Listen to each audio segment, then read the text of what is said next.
Obrigado, Sra. Presidente, Srs. Membros do Governo, Sras. e Srs. Deputados, Sr. Ministro da Economia. Como todos sabemos, as micro, pequenas e médias empresas têm um papel absolutamente central na nossa economia. Elas representam cerca de 99% do número total de empresas do nosso país, são responsáveis por 80% do total do emprego e representam 60% do total do volume de negócios das sociedades não financeiras. Mas, apesar da importância que assumem do ponto de vista da nossa economia, a verdade é que, na generalidade, estas empresas continuam a apresentar níveis excessivos de endividamento.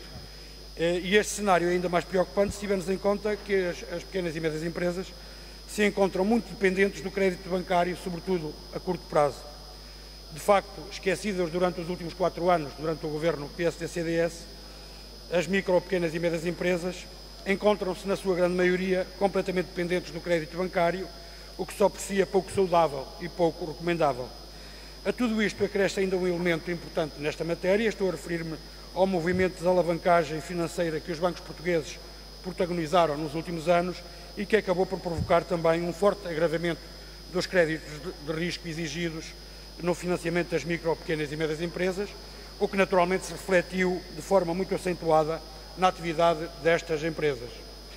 Ora, com acesso limitado aos mercados de capitais internacionais, as micro e PMEs confrontam-se assim com um grave problema de financiamento. Um grave problema que a recente concentração bancária verificada no nosso país veio agravar substancialmente, porque com essa concentração vieram por arrasto mais limitações no acesso ao crédito, sobretudo com a redução dos plafons empresariais.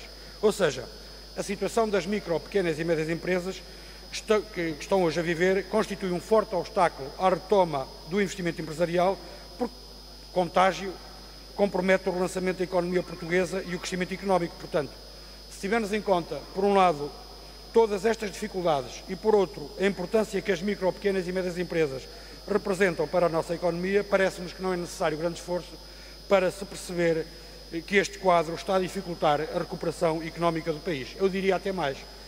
Face ao peso que as micro, pequenas e médias empresas têm na nossa economia, não haverá recuperação económica se não forem canalizados esforços e medidas de apoio a estas micro, pequenas e médias empresas. Uma urgência que, aliás, foi reconhecida na posição conjunta estabelecida entre o Partido Socialista e o Partido Ecologista dos Verdes e, portanto, interessava também saber qual a estratégia do Governo e que medidas pondera o Governo desenvolver como forma não só de agilizar e facilitar o acesso das micro, pequenas e médias empresas ao financiamento, mas também para promover a sua capitalização, até porque, Sr. Ministro, nós sabemos que o Governo criou em dezembro a estrutura de missão para a capitalização das empresas e, passado meio ano sobre a sua criação, interessava saber que trabalho já foi desenvolvido por essa estrutura de missão, interessava saber, nomeadamente, se a análise e o diagnóstico estão já concluídos e que medidas de capitalização das empresas são propostas exatamente por essa estrutura.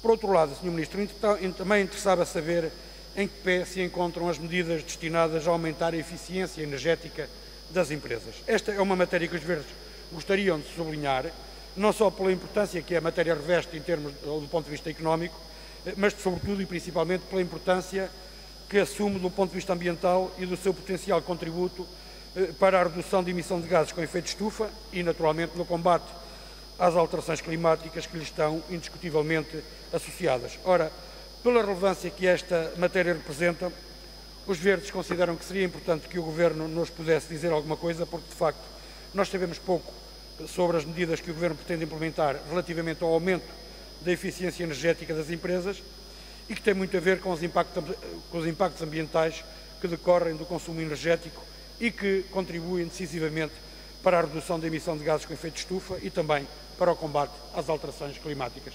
Para terminar, Sr. Ministro, eu queria ainda saber, porque há um programa do Governo que se chama 4.0, um programa que nós gostaríamos de saber se o Governo já tem resultados esperados sobre esta iniciativa do 4.0 Portugal. Muito obrigado.